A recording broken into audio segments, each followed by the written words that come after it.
ঊনবিংশ শতক মানে কত? এখানে 20টি প্রশ্ন আছে। সাহিত্য কয় প্রকারের হয়? এটি মিউজিয়াম বা জাদুঘরের নাম লেখো।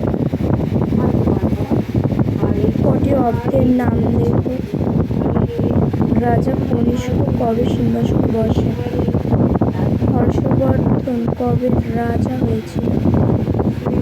অব্দ গণনা কবে থেকে শুরু হয়?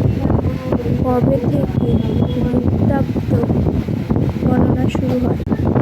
প্রাগৈতিহাসিক ও ইতিহাস ঐতিহাসিক কাকে বলে?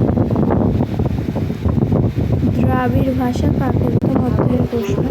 দাক্ষিণাত্য ভাষা কাকে বলে? দক্ষিণাত্য কাদের ভাষ ছিল? কাবেরী নদীর দক্ষিণ অংশকে কি বলা হয়? কোন অঞ্চলকে দক্ষিণাত্য বলা হয়? দাক্ষিণাত্য কাকে বলে? আর্যভট্ট কাকে বলে?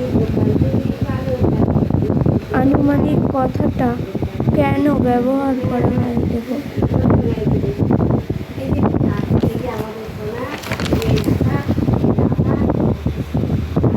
আনুমানিক কথার অর্থ কি?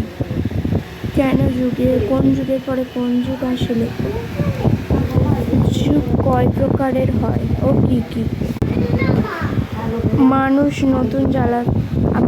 আগুন জ্বালাতে কিভাবে শিখেছে? ভারতে প্রথম যাত্রী নিয়ে ট্রেন কবে চলে? ইতিহাস কাকে বলে? নদীমাতৃক সভ্যতা কাকে বলে? এটি কোথায় গড়ে ওঠে? পরিবেশ কাকে বলে? এটি